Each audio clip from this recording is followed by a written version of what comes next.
What's going on YouTube? Got another video coming today. Sorry it's been a while. We've been pretty busy getting some stuff in order, but yeah, got ourselves a excavator review and comparison, I guess. We did our Kubota a little bit ago, and you guys seem to really enjoy that one. So now we're gonna take a peek at these boogers. So yeah, we've got the Kubota that we did the review on, and we've got the newest Caterpillar 309. This is the CR High Flow. I'm gonna kind of go through that, see what our likes, dislikes are about it so far. We haven't had a ton of hours on it. I think we're about 50 right now. But I mean, right off the bat, you can just see the size comparison between the 040 and the 309. You know, 309 is about, I think, a 22,000 pound machine, and of course with the 040, it's right about 10,000. These two machines paired up together really are a pretty good match. I mean, you can do anything you want with this setup. With the high flow of the Cat, you know, you can get your mulchers, some bigger attachments on it, but yeah, I mean, you can just see it's night and day on these. We don't even have the big bucket set up on the Cat. That's the small bucket. But yeah, we still really enjoy our Kubota. But I think just right off the bat, I mean, the knuckle is on this is half the size of the entry door on the Kubota. All the cylinders just very, very beefy. Everything on this is built really, really well. The pins on here are you know, I mean, the pin on just this guy alone is the size of, is bigger than the main pin on that one. So yeah, just a completely different machine. This one does have the hydraulic quick coupler. Got our dump truck taken off. Doing a review on that here pretty soon too. What to look for when buying a used dump truck. But yeah, this one came with the thumb, the claw, whatever you want to call it. I like thumb, and I mean, it's big. This is a big machine, and you know, I'll probably label this video, does size matter? In the excavator world, yes it does, and sometimes not in the way you think. I mean, a big machine like this requires so much to just maintain and move. Yeah,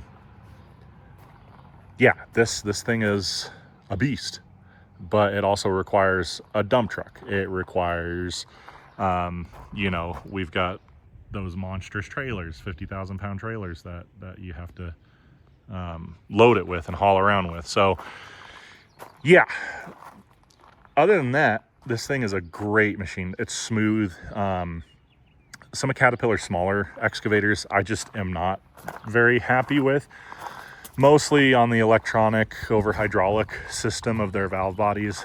This one has just so much power that I don't have that issue, but that's why we went with the Kubota, because it just has a better hydraulic over hydraulic. It's just a lot smoother, a little more control. You can feel a lot more on this one.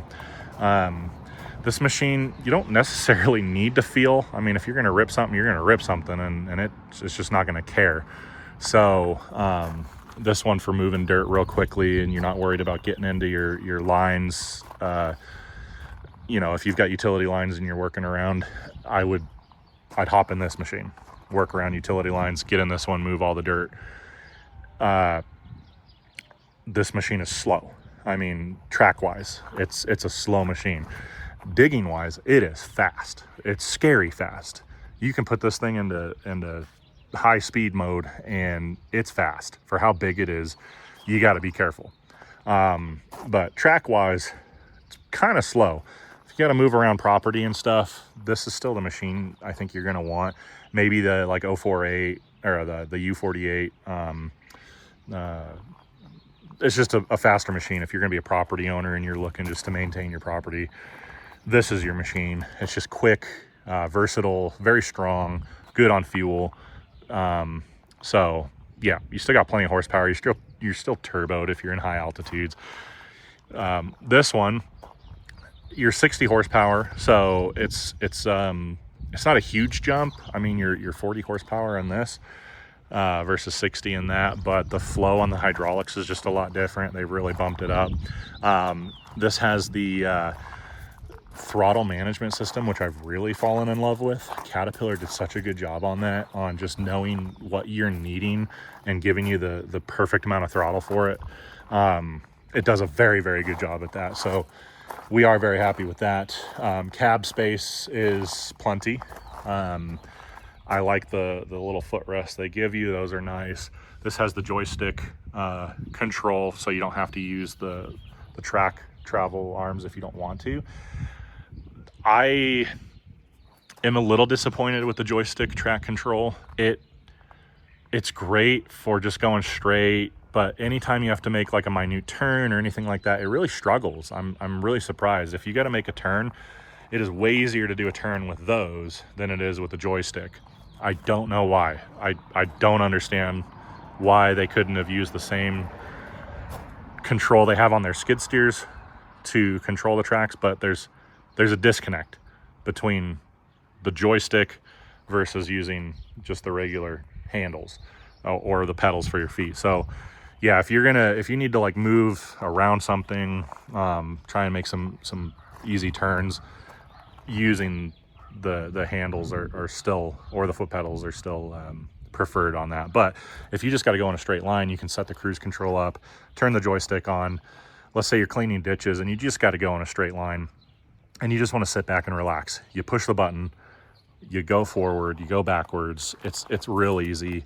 When you're in track mode, you can set up to have this joystick either control the blade or the cab. I have it control the blade because, why not? Now, granted, the blade controller is right there, but all you have to do is you're just pushing that little yellow button right there, and bam, you're in track mode.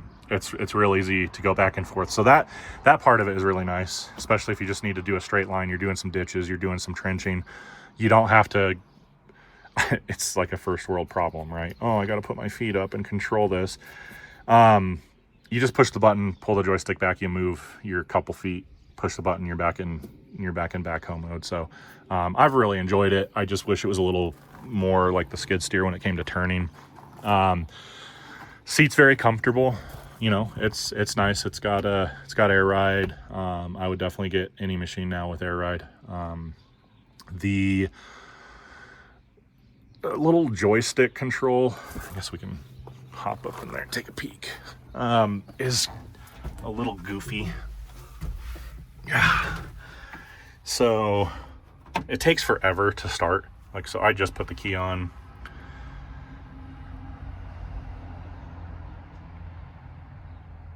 Any day now.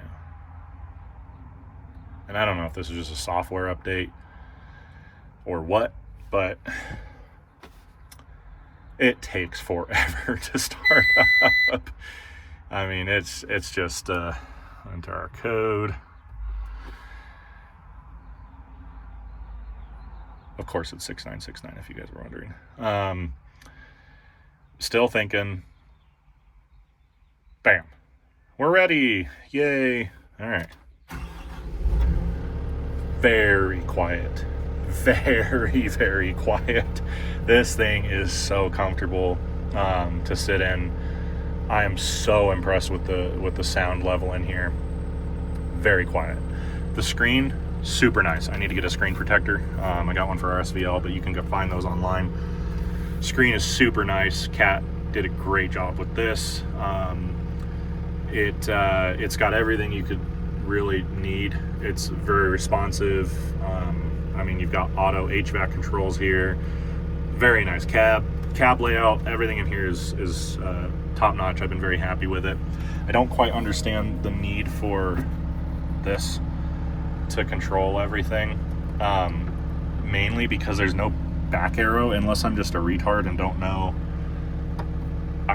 I just don't know how to, there's no back, so you still have to come over here and push the back arrow. So, and it's in an awkward spot. If there was like an armrest over here that you could rest your arm on, really this needs to be up here so you can sit here and fiddle with it and then get back to work. It's just an awkward, I just don't quite understand it. Kubota has the same thing on theirs. I never use it. It's just, again, Kubota's is like in this spot right here. I just don't use it. There's no point in trying to scroll through when I can just come up here and you know, use the really nice touch. It's just got a great touch screen. It works great.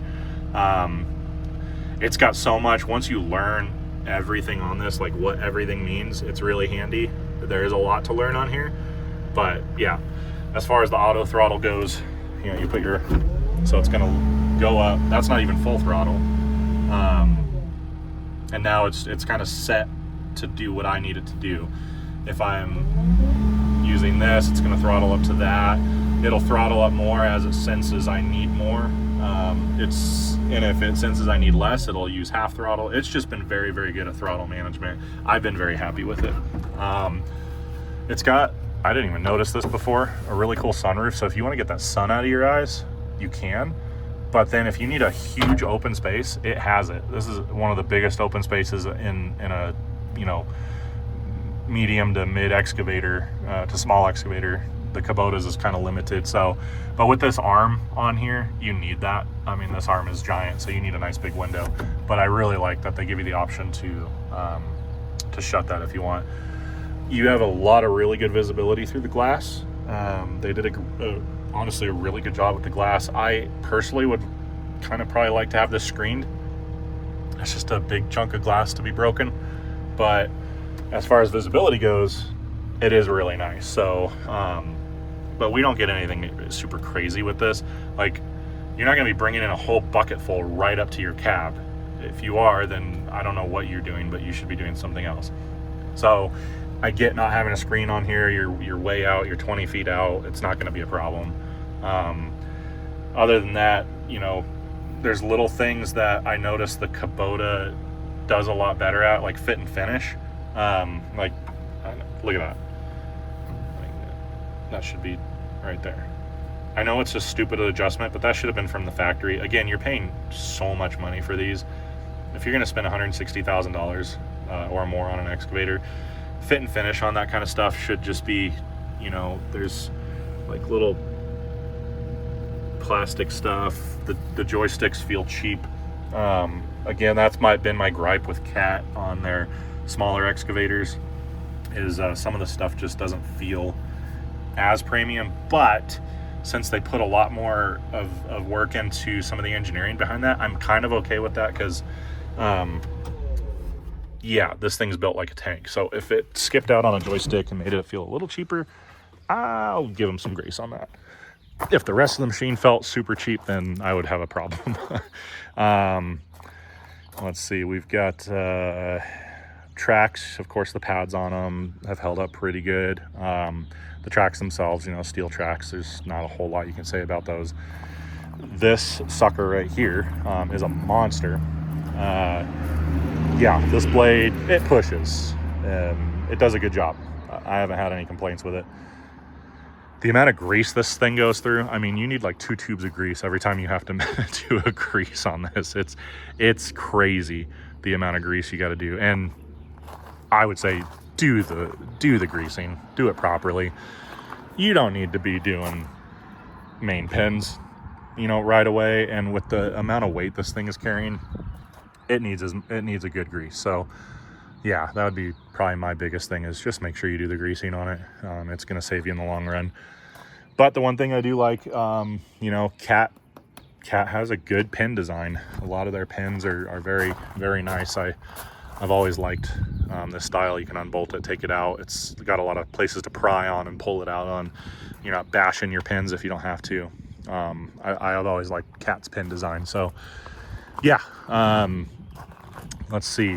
Hydraulics, everything's pretty accessible. You got your fuel tank, a lot of lights, couple mirrors here and there, but you know, you got your sight glass. Everything's pretty well thought out as far as accessibility.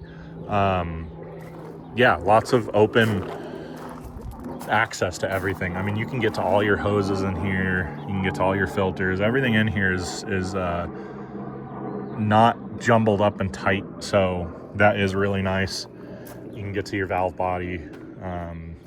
Yeah, I'm really cleaning this out. What a simple area for your radiator. Just super nice area to clean out. Engine access is actually very good.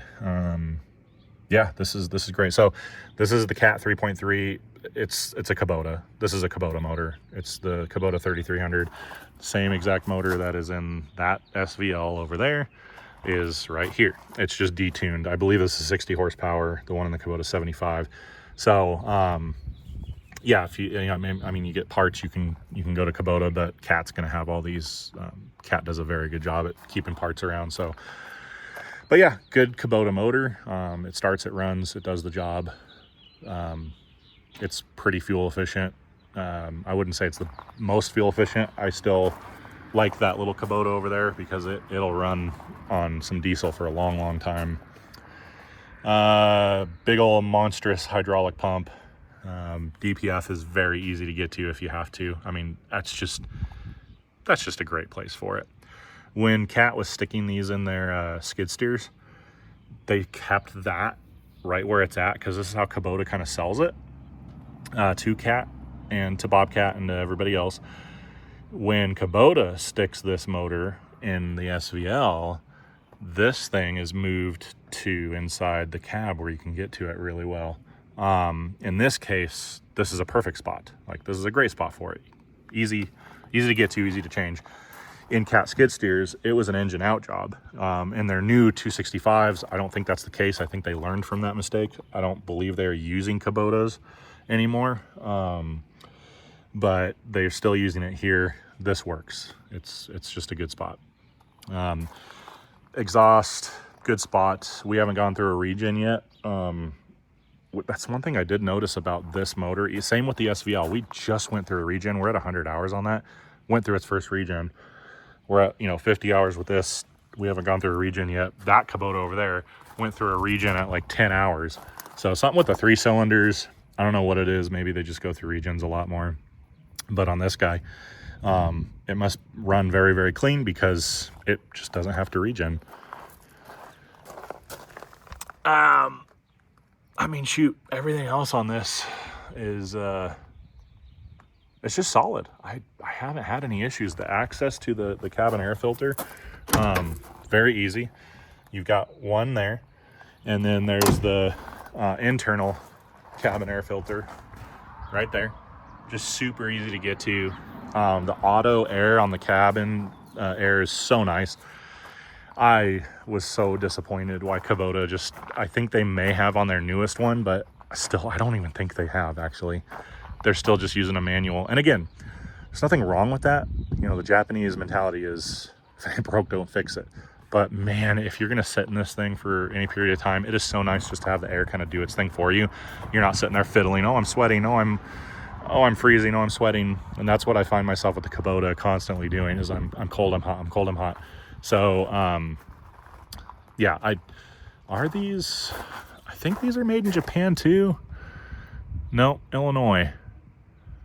Made in the USA. Okay. Well, you got a made in the USA machine. Say what you want about that. I have had good lucks with the Japanese made machines. I've had good luck with US made machines. So far, we've had good luck with this. Everything seems to be routed and thought out well. Hey, I'm a full-blooded American just like everybody else, and I love supporting American-made stuff. But if you make an inferior product, like, what is that? That should not be there. Like, this is a no-no, especially in a machine like this. If you're, I'm a certified welder. That's a no-no. That should not be there. Yeah, I just saw that. I haven't really gone through and looked at all the welds on these. I did on this. The robotics and stuff, it's all robotically welded, but you should have an inspector. That should have never passed. I don't know what happened there. The robot just decided to curve off on one end. Yeah, that's a big no-no. I might actually have to bring that up to them, because if that's the line, that line goes all the way down here. This weld is off center by a ½ inch, if that's the case. So I need to have them look at that, because that could be an issue. Is the other side that way? No, that side actually has just a completely different weld. This is a double pass weld. That looks proper. That looks good. That's an issue. That's not even the same width. I think they missed a pass on that. Yeah, I'm pretty sure they missed a pass on that. I'm gonna have to bring that up to them, because I wouldn't say that's super detrimental, but well, actually I kind of would. If that develops a crack, especially right here on the main pin, that's kind of a big deal. You know, Kubota's is half the pin size, but it's the same size weld. I mean, that's the same size weld that's over there. You know, and believe me, as a welder, you know, I'm a certified welder. I look for that kind of stuff. That's just stuff I look at. I was in QC for a while. So again, I think that's it's just one of those things you're going to notice on different machines. I'll keep you guys updated to see what Kat says about that, but I would not accept that. As a QC guy, that would fail. But yeah, other than that, I haven't really noticed anything else. All the bin joints, everything, all the doors line up real well. Sheet metal is you know, bent well, stamped well. Stickers are what they are. You know, you just say what you will about those. They're going to come off on a good power wash. Everything else on this seems to be really good. Yeah. So, you know, as we use it, we'll get it on some jobs and get some videos of it going, but, we'll keep everybody up to date on how it's looking, when we do a service on it. You know, we've got, what are we at? 50 hours, and the oil still looks, you know, very, very, very good. But our SVL does too. I mean, this machine does a very, very good job. This one, I think we did an oil change at 200 hours, so it's got about 40 hours on the oil. So about the same amount of time on the oil, but you can see black. So, not that that's bad. I mean, it's a diesel. You have black oil. But yeah, leave a like, leave a comment, subscribe. You know, we'll be putting more of these out if you like machinery. We're going to be doing one on this here Case dozer DL550. So yeah, we've got some fun ones coming up here in a little bit, and yeah, hope you guys have enjoyed it, and we'll see you on the next video. See you later.